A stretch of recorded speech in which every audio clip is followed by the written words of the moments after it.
Hi everyone, welcome to your City Sports Live. It's another interesting episode, and yes, we are back. For those of you wondering where the City Sports Live went to, we just had to shake up some few stuff, you know. I'm Gabi Affair. Well, it's the Asian Tour Friendlies, the Black Stars, set to take on South Korea and Japan November 14 and November 18. It's 2026 FIFA World Cup qualifiers, preparing for that competition set to be hosted in the USA, Canada, and then Mexico. Yes, and so, from yesterday we have people asking, where is the squad? Who is going to start against Japan, South Korea? Who is going to start? People are asking several questions. And then today we were just sitting somewhere minding our business, you know. Then we saw the squad, a 22-man squad by Black Stars head coach Otto Addo. A few absentees, very key names who are not in that squad. We'll be breaking down that 22-man squad and what it means for Coach Otto Addo heading into those two games. Would he miss the absence of Thomas Partey, Alexander Jiku, Mohamed Kudus, Fatah Isaku? Yes, these are, players who've played in the Black Stars. If you want to look at the World Cup qualifiers, and maybe if you want to extend it to the AFCON qualifiers, and maybe extend it a bit further to the 2025 Unity Cup, the core of that Black Star squad is not in that recent 22-man squad. And so we are asking a lot of questions. We're looking at if the players who have been called up into the 22-man squad can actually step in. I've got Adam Kelvin Kai with me and also Manuel Angelo Kwache. But what I'll do is that I'll run you through the 22-man squad, right? And I'll share a few concerns. Then I'll just hand over the dice to the two guys to also put out their thoughts there. So if you're busy and you've not seen the squad, you can actually head to our Twitter handle, City Sports GHA. We have the 22-man squad there for you.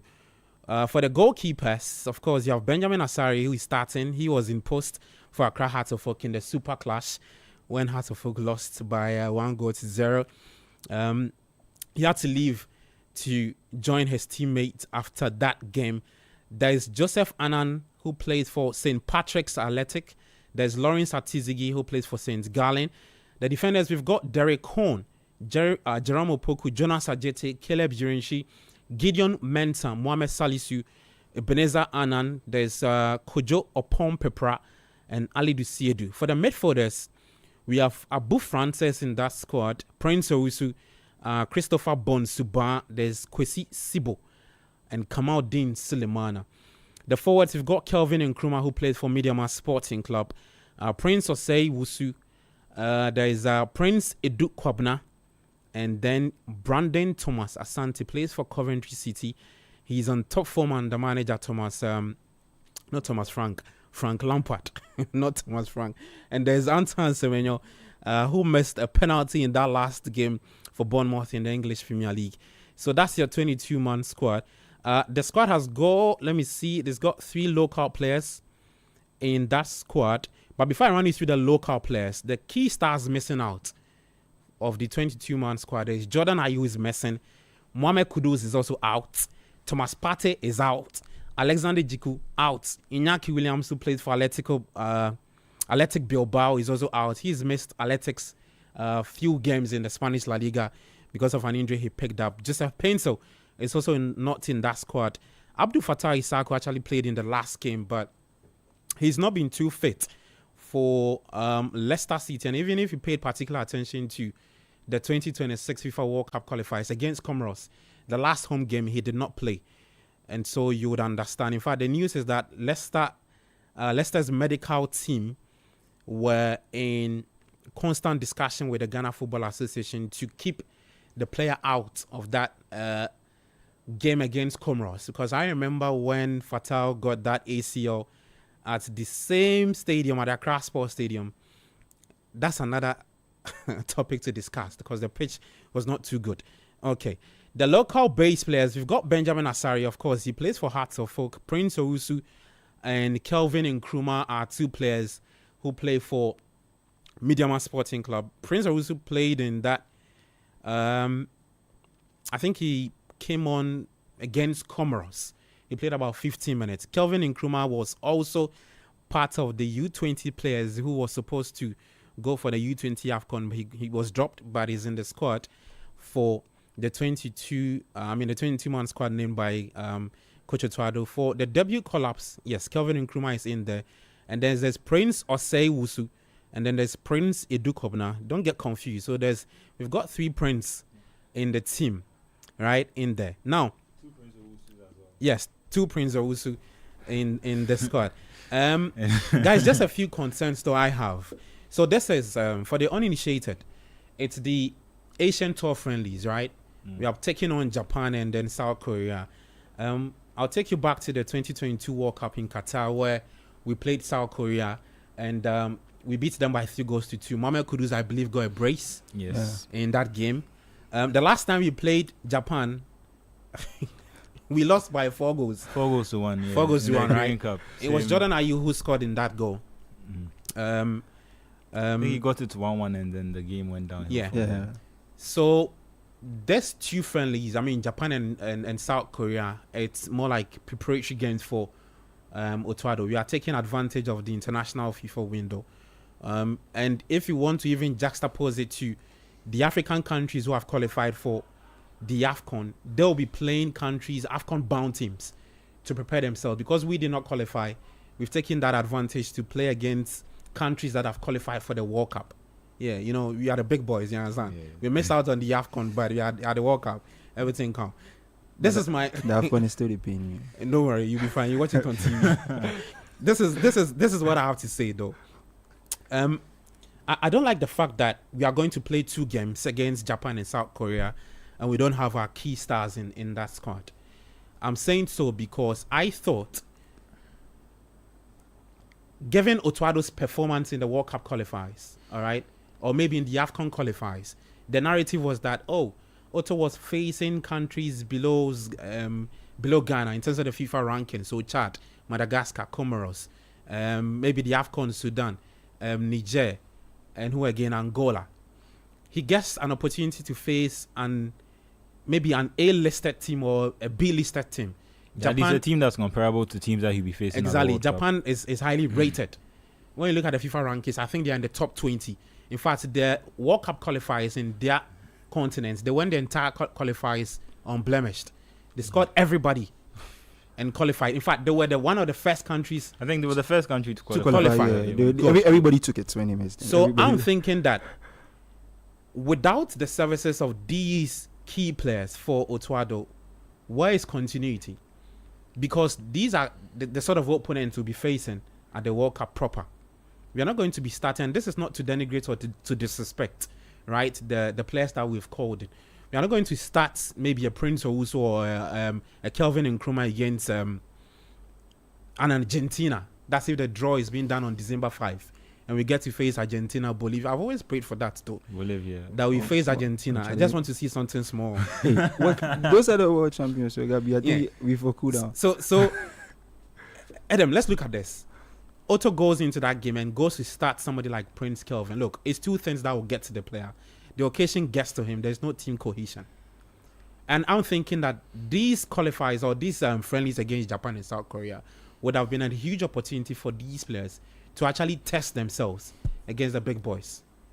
But you can't fault them. They say that the word from the Ghana Football Association, together with the players' clubs, their respective clubs, say that some of them have picked up injuries and knocks. So then he has to call up. Would they be injured if he had to win this game to qualify for the World Cup? Exactly. So then he has to call up or give debut call-ups to some players. If it was a game that you had to play to win and secure your spot in the World Cup squad, would some of these players be injured? Let me finish up this one. That's an opportunity for the players to actually show what they are also made of or what they've got up their sleeves, so that Otto looks at his bench and says, okay, I've seen Kelvin Nkrumah against Japan. I think he can offer me more when we go into the World Cup proper. And I'm saying this because if you want to look at the 2025 Unity Cup, out of that tournament we played, we saw Christopher Bonsuba. That's where we got Caleb Urinchi. I hope you guys have not forgotten. Yeah. He put in a good shift there there. was this winger. I can't seem to remember his name, but he was very good. I loved his touches and the way he was very direct. It wasn't Suleiman's brother. No, it wasn't Suleiman's brother. If you look at that squad that we called up until now, we've seen so many changes. And I thought that if we were going to give chances to other players who were not part of the World Cup qualifiers, it should have been the players we caught from the Unity Cup. So you feel this squad should have reflected the squad that was presented at the Unity Cup. Exactly, but Otto now has to deal with this. Okay, let's see what these players can do against Japan and South Korea. That's my only concern. I'm really keen about the defense area because I feel like for our fullback areas, we don't really have strong replacements for some of the guys that start. So I'm happy to see Kohn in here after the little drama about his nationality switch. Yeah. I want to understand everything that has gone on with this call up. I don't want to jump the gun. Why will I say this? I feel like with the starters, the already established starters, Otto kind of knows what he's getting for them when he puts them on the field. Mm-hmm. They play at the highest level when it comes to European football. Most of them play for top teams, and week in, week out, they are players that are relied on. So they understand when a call up of that nature comes, and they understand the duty it comes with and the responsibility it comes with. Yeah. I feel like they want to see what our pool can offer past those players. And why do I say this? What our pool can offer past those players when some of the guys who are the mainstays are not around. Mm-hmm. Okay, how do you fare when Jordan isn't in the team to come and bail you out when the game is getting hot? Okay. How will you fare when Pate isn't there to come and bail you out when the team is getting hot? I think they just want to see how strong these guys are against teams in that half, because that's the only way I can reason it. Okay. Because I would have loved to see at least half of the core in here in addition with the new guys, so that we see how the blend goes on and like more cohesion is built. But I would just reason it in a way that they want to see how these guys can test themselves against these guys without any help. Like, okay, let's put you guys together for a while and see what you can do when you're put against some of the very best in the world at the moment. Mm-hmm. If you can stand your ground, then when we need you to come into the team, you can even maybe start ahead of some of the guys we regard as starters. That's the way I want to see it. And I'm looking at the defense in particular because I feel like that's an area that can worry us during the World Cup. I think the way our forward and our midfield was playing, getting to the latter parts of the World Cup qualifiers, it was quite satisfactory. I don't have too much I want to change. I like the addition of Sibo. I think he brought a little bit more steel to the midfield. But the Sibo guy, he's not played a lot of games for Real Oviedo, you know. Yeah, but I like how we called him to the Black But Stars. I like what I saw when he played for the Black Stars. Okay. The little bit of what I saw, I think if he's given a bit more continuity, we can see more. I would love to see him play more minutes there, though. But then sometimes some of these things happen. You just have to like understand some of the situations, because like we need some of the players to go there because. And this time around is a proper pitch. Yeah, it's a. Gabi, don't do that. No, I had to let our viewers know. So that's just how. There's no excuse for the pitch. The playing surface is looking. But I mean, with all the work the NSC is doing bumpy on the Accra Sports Stadium, you could argue that they are already used to. Yeah, I've not said that the Accra Sports Stadium pitch was not bad. I'm comparing it that they are used to good okay. pitches already, so it shouldn't be an Yeah, issue. so this should be a walk in the park for them if they play on a pitch like that. I just want to reason it that that's how they want the squad to fare. They want to see how the squad will fare against the very best.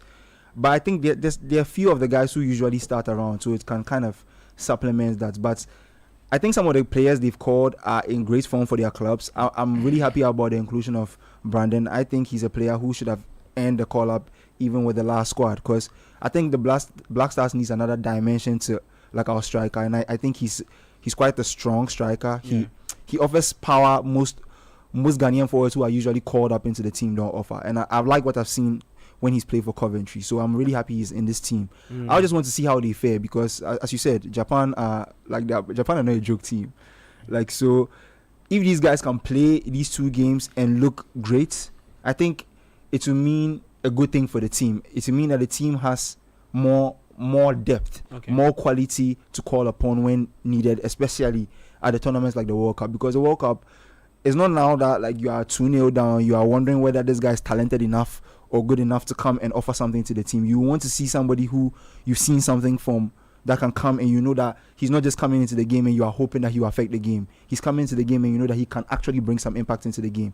So I think that's what they want to see with this squad. That's how I'll just understand it, because I think a lot of Ghanaians would have loved continuity. Everybody would have loved to see at least a huge chunk, then a bit of the, like, I would have loved to see maybe the core of what's played in the World Cup qualifiers. There may be a Corn in there, a Brandon in there. Yeah, a little sprinkle of quality in there for us to see how they can balance things out when we need them to. But the sudden shift, I'll just understand that they want to see how these guys can test themselves against the best. I mean, I think that's fair, but my worry is the same thing Gabi said. I worry that the players who are coming into the squad now, it feels like the main squad was given the day off, and then the people who are not even in the starting 11 were also given a day off. So people like someone like Kamal Dean, people like Joseph Pencil, they were not even yet in the Black Star squad. But because they are not being included in this squad, it's almost, they would assume automatically that they assume that their position is safe, that they're just being given a rest off. Obviously, that can be counter to the case. If someone goes here and performs really well, it can change the narrative within the squad. But I just worry that these players, even as good as they perform, I don't think they have long enough. And first is about the games they are going to play are against two teams who are calling up their best squads. I've gone through the squad list for Japan and for South Korea. So South Korea, I think they've called Kim Min-jae from Bayern Munich. They've called Son Heung-min from. Also, it points out that they gave their squad almost about a week ago. Yeah, I think South Korea was about a week ago. Japan was about 5 days ago. It was in their the Japanese squad was in their language, right? Yeah, I mean, yeah, but fortunately, were you able to identify any players? No, I mean, it was translated. When it was translated, I started spotting the ones I knew. But yeah, but that's what they've called up quality players for both squad. I think Japan are coming off a run with, they beat Brazil in their last round of friendlies. Yeah. In fact, they were losing to Brazil. It was 2-0. I think Brazil took a 2-goal lead, and then the Japanese equalized. Yeah, and I think that would have been Ancelotti's first loss. So just to point out that even though they have qualified, they are still taking this quite seriously. Just based on the team that they've chosen, based on the squad of players that they've selected, and based on the way they are speaking. I also saw the Japan, I think it's the FA president speaking that their goal is to reach the World Cup final in 2026. Yeah, Japan. And really, yes, Japan. They've not been to. When I checked, they've not been to the quarters since 1998. No, in fact, from 1998, that's when they started competing in the World Cup. Their best has been round of 16. It's always a group stage as it's round of 16. South Korea, I think they go to the quarterfinal. Yeah, South Korea have in 2002. And that was I found that very shocking, because I didn't know why I was shocked to see that Japan have not reached the quarters or the semis of the World Cup before. There's been a slightly Euro South American dominated field, like the latter series of the World Cup. And I think other countries are also now realizing that, I don't think it's just Morocco, but I think other countries are now realizing that once you get out to the group stage, obviously now it's a bit more complicated because you're going from the group stage to the round of 32, not directly to the round of 16. But once you get out to the group stage, it's just about 2-3 knockout games, if you're strong enough, before you realize you're in the latter stages of the tournament competing. But just to go back to the Ghana squad, my worry now is that the players who are coming in are not at the level where they will be competing with the players who are not even getting into the main starting lineup. And I feel like based on the games, based on the quality of opposition, and based on the fact that it's only 2 proper games before in the international break, I don't know if they have enough of an opportunity to show themselves or show their talent. Would there be any international break again? I don't think so, because December is a really busy. There should be one at the end of the season before the World Cup. I mean, obviously that's just them getting together before the World Cup. Shouldn't there be one in March? I think there's one in March. I think every football league would have. Yeah, no, that's what I'm saying. that doesn't count as. And before the World Cup, would there be enough time to? That's the point I'm making. I don't think there's enough time between now and then. So even putting them in now, it's almost like unless you see someone who's exceptional, and as soon as you see him, you see something that's missing from the Ghana squad. What you're doing is put a lot of untested players, and just like the Unity squad, on giving them a platform, giving them very short, limited amount of time to prove that they can be in the squad. And once you're not able to take the opportunity, you just go with what you have. Whereas in contrast, you could have taken your youth squad and used them in a way where you test out things. Obviously, if you had used a squad and things are not worked out, people would have said, oh, you lost and you actually lost. If you go and lose now, you can say, the players were not good. they don't have the right selection. When we have the right players, it'll be better. But now that he's chosen this squad, I feel like there's nothing to lose, but at the same time, too, there's no upside for it. Does that make sense? So it's slightly confusing. But obviously, he's a coach and he knows what he's looking for. I think most people thought that the squad was taking a long time because Hudson-Odoi was in it, or there were a little more Stardust than we see in the squad, which is Stardust. Okay, just slightly disappointing. But it's still a good enough squad to compete against Japan and South Korea. A good enough squad in a friendly, in a friendly. It's a friendly. In a friendly, I'll go with the good enough. But with the kind of squads that they are putting forward, I it's hard to see how much we can match up in terms of the level when we do play against them. That's just it for me. When we lost to Japan the last time we played, it was the same head coach we had, Otto Addo, right? This is what I want to say, that I expect that, and I think I've made this submission of mine everywhere, every platform I've been on. I mean, people who say that we should sack him. Now, from now to whenever the World Cup kicks in and then the draw is being done, December 5, and we know who we are playing, and the World Cup starts in June, July. I've always said that. You see, and Otto is a blessed coach. I say so because if you look at oil on my head. If you look at the countries he faced, right, or he would be facing, he's actually faced them before. And this is to take out the ones who will be facing in the World Cup. He's played Japan before. He's played South Korea before. He was at the World Cup. Yeah, I mean, he's unbeaten against South Korea. Exactly. So, if he goes to the World Cup and he goes to maybe the draw is being done and we get maybe another Asian team, not in the mode of Japan or South Korea. That is a bit lesser than Japan or South Korea. I expect him to do better. It's non-negotiable. And I've said that, like he said, the World Cup is an expanded tournament. It's a 48 48 teams, team tournament. Now there is actually an opportunity for countries who finish third in their group to actually progress based on what you do. Maybe the goals you've scored or the goals you've conceded, or maybe the head. I don't know what that would be. The Black Stars must qualify out of the group stage and go to the round of 32. It would still be the group stage for me. Same. Because, like you said, it's now way more difficult because now you have to deal with round of 32 and the round of 16. Then now you can think about the quarterfinals, because the last World Cup we exited at the group stage, and our best performances at the World Cup have come at the 2010 World Cup when we got to the quarterfinals. So now Otto must make sure that he guides this team past the group stage. Yes, and even when he guides them past the group stage, he's still in the group stage.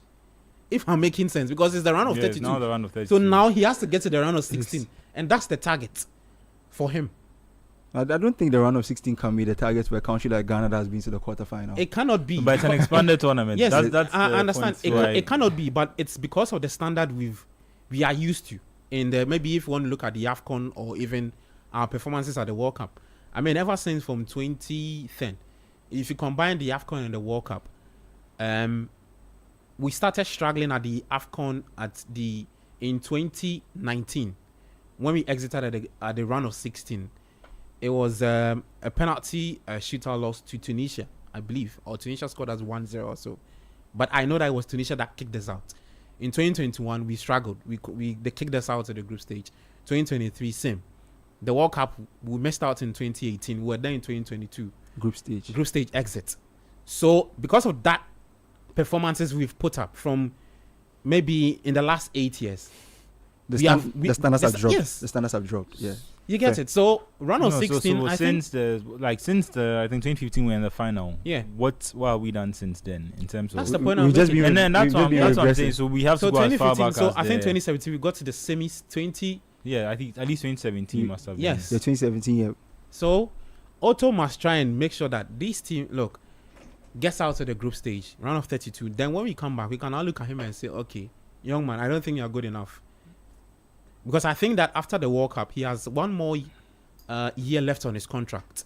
So you probably take the team for another qualifying cycle. Yes, AFCON qualification series for the 2027 AFCON, Kenya, Uganda, Tanzania. and dependent on what he does at the World Cup, right? Then we look at him and say that, oh, I think there's been progress.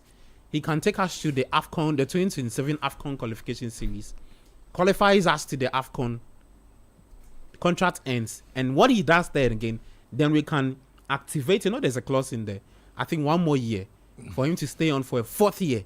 Then we can say, okay, we are doing an Aliou Cissé, or we are seeing an Aliou Cissé in Otto Addo in our version, because for Senegal they had to do 7 years with Aliou Cissé, and he gave them an AFCON trophy. No, but I mean, he had been to a final. Did he not lose a final? Yes, already? he went to. Yes, I think he went to a final before they won it. So that's my word on Otto. To be honest, I mean, the thing about the Ghana squad is, I feel like at the end of the day, the question always comes down to Otto Addo, and what he can do with the squad. Again, based on some of the things Keto Kreko has been saying recently, just about this being his team, you'd like to know how much influence Otto Addo himself had in these selections. I would argue that if he had had a stronger personality, I think he'd have been able to get some of these players who are just in Europe's top 5, like the top players. I think you'd have been able to get them. Again? Keto said that we didn't have Messi and Ronaldo in our team. That's why we don't have Messi and Ronaldo, but we have have certain players. No, but he said it. But my point is, like, if these are really your best players, unless he's simulating a World Cup where he doesn't have his best players, what's the benefit of using our last test before a World Cup without your actual players? And that's what I'm saying. It all depends on whether it's his call, whether as the coach he was the one who went out to make these calls in the best interest of the Ghana team. Mm-hmm. We are speaking on the assumption that they won't prepare maybe some fixtures just before the World Cup. Maybe they have some of those plans up their sleeve. Who are you going to play at that time? It's not about if you are available. That's fine. Everyone else has either been to an AFCON or is preparing for a World Cup. So maybe they might try unless you go and get some Brighton under 21s or like really. No, you can find a game to play. Maybe, but that's my point. If it's just about getting the reps in, if it's just about getting the exposure with the team, but I just worry that there's not a lot we can learn from this. Wait, from the these AFCON games. is in December, right? Yeah, the AFCON is in December.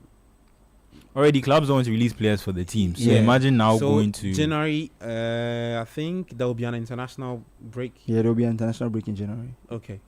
Would there be one in February? I think there's one in March. There was an update. There was an update that came from FIFA or CAF that said that they had combined the next one will combine the October and November one into one huge one. But that'll be next year, not this year. So it means that we'll still have an international break in January. I think there's one in March. Are you sure there's one in January? Yeah, there's one in March. I know there's one in March. I remember one of the AFCON, the World Cup qualifiers. We played one in March. Yeah, so I know there's one in March. I know there's one in March. So maybe we can. But I think there's just one more international window. Yeah, we can take advantage of that. But the question is, who are we going to play then? Because everyone else has either been to an AFCON. Some people don't want players to get injured just before a World Cup. There's not a lot we can learn from the game. But like I said, we are going to see how it's friendlies. I think Ghanaians also need to take that into perspective. I think we've also got a little reactionary where once we win, he's not that good. We will sack him later. And once we lose, sack Otto Addo. I think we need to be somewhere a little more in between and actually take the games. And on our own, I think we need to use them as assessment. And look at these players and determine if some of these players are good enough to get into the squad. And if they are on merit, and then we back them. It's not that as soon as the team loses, we say that, Otto Addo chose these players, and he chose these players, and that's why it didn't happen. Or it didn't work out for them. Okay. Guys, this is what we'll do, right? I think we'll all do our starting 11 against Japan. With the current squad. With the current squad. We can't do for South Korea. We'll do for Japan. And then maybe after the Japan game, we can look into the South Korea. So let me start off with mine. Let me start with mine, okay?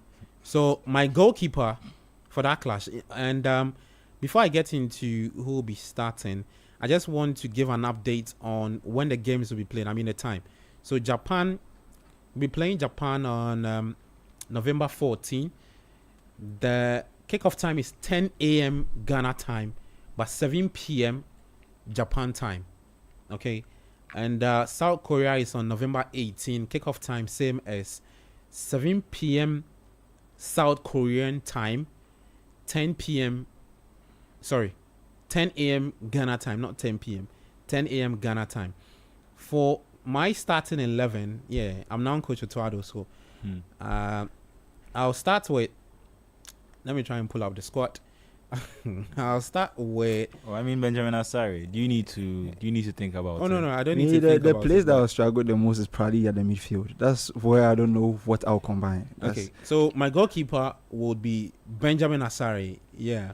So Asare gets to face the Samurai Blues, a top team. So just on the Japan squad, I just want like the quality in their squad is really good. I Okay. think they have And, they have So just hold on for me. I'll let you run through the Japan squad for me, okay? So Benjamin Asare starts. Papa. Yeah. So he starts. SM for life. My defenders, right? I think I want to see Derek Athakon. He's the one I'm really looking forward to seeing. I really want to see him amongst the start at the defenders. left back. I want to Yeah. see something small. Yeah, Charlie, you see, me, I'm tired of Gideon Mensah, and I feel like Gideon Mensah hasn't had any competition, like proper left back No, competition. the little I saw seen of Derek, is You think he can displace I him? think if he's given enough runs in the team, sometimes it's not about how good you are. It's about if you are given enough opportunity in the team. If he's given enough runs, I think he can eventually displace him. So that he's one. You see, I mentioned earlier on that I'm excited about the defense because I want to see like the options because especially our fullback areas, there have been a lot of complaints that our fullbacks can do better than that. Okay, so Derek Athakon makes his debut for the Black Stars against the Samurai Blue.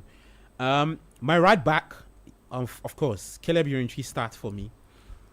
Even though he's not a right back, and even though I dislike where we are playing him, because I think he offers more when he's being played in the middle. Yeah. When you watch him on Norwich Island, he's a super different player. Yeah, I was making that Like point. he said, Like, he can actually be a proper box-to-box crusher I think he could play with because he's Partey got in midfield. energy. Yeah. Yes, he's got Easily. energy and all the ability to actually do what he's doing at right back in midfield. But I mean, I know that Otto will start him, and I'll start him there, Caleb Urinchi. So, centre back Jerome Opoku. Jerome Opoku is right-footed, right? Yeah. Is he right-footed? I think he's left-footed. I'm not too sure. If he's left-footed, I can't pair him with Mohamed Salisu. So clearly, there is an imbalance in a centre back. So I mean, if but you it's can play two right-footed centre backs. Why does it get more strange when it's left-footed? left-footed. He's left-footed. He's left-footed. Yeah, he's left-footed. You know, but that's what the point I'm making is you see Yeah, it more nah. common that they play two right-footed centre backs. Yeah, So why yeah, does it feel very different it kind when of it's You know- limits you know the limits thing- your passing angles. Exactly. You no, know, but it just reverses the passing angle if you're if you're right-footed. and you Or- see, then you know the thing with left-footed, it's just that players. people are not used to people making a run based on the angle of the pass that and then the whole thing that they can actually be rigid when you have like a right-footed attacker coming at you and is trying to do. And the thing is, if you notice, I'm a lefty myself, so left-footed players are usually very left-footed. that's the point I want to make. I'm Thank you. very good left-footed. Like So I'll do Mohamed Salisu and Kojo Pipra. Yeah, okay, he's been good Yeah, too. Kojo He's been Pipra is good a too very since he came solid into the centre team back. last- Yeah. last So quarter. Salisu, Kojo Pipra for me. Midfielders. I'll do Abu Francis, Kwesi Sibo. 2 DMs, but I would want to see Sibo in a more slightly advanced role. Okay, and I'll do 10 with Christopher Bonsuba as a 10. Yeah. My forwards, so I'm doing a 4-3-3.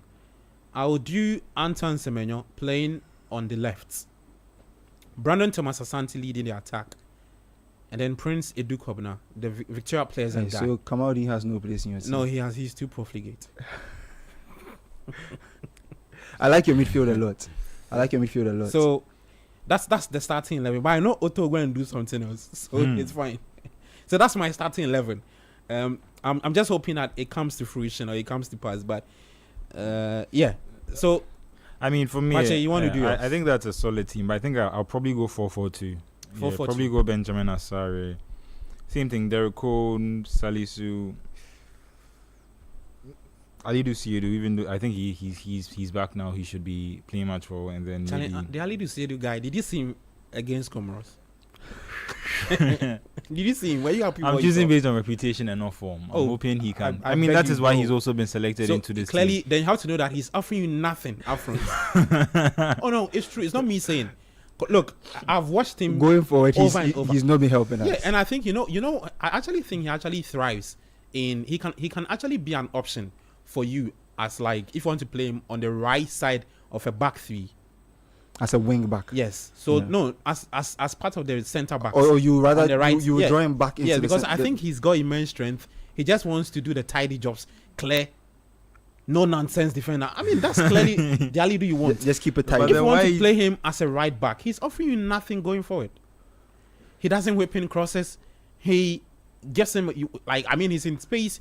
You bring the ball back. He doesn't give the give and goes. No. Yeah, I understand you. So, but I mean, you can. I mean, what's a good coach if he doesn't observe and learn from his mistakes? I think I'll go with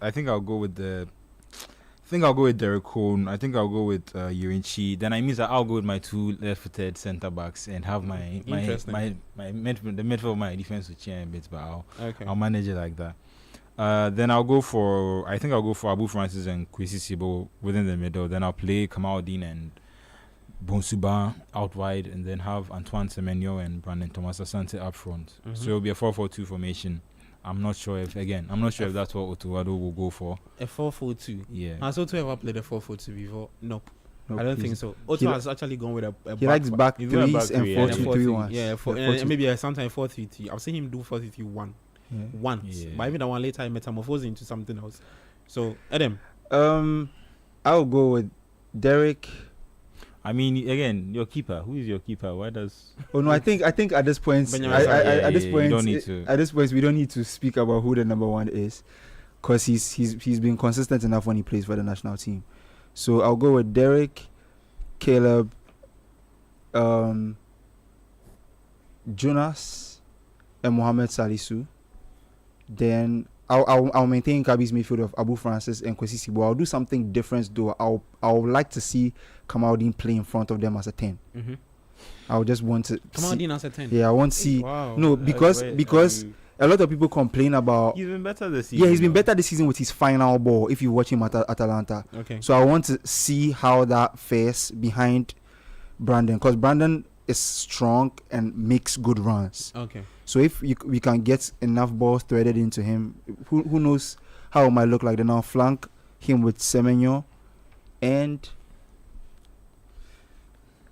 it gets difficult here.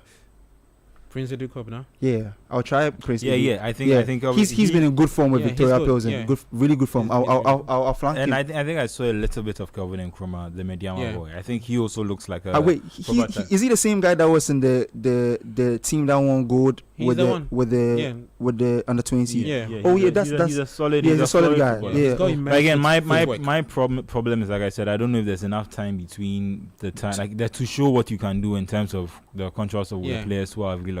Yeah. So, but other than that, so that's the starting 11 from all of us. For the match is at 10:30. I had the one against Japan. 10:30 is it 10:30 a.m. At least in Ghana time. That's what I was. Oh, okay. Because the flag the FA did was 10 a.m.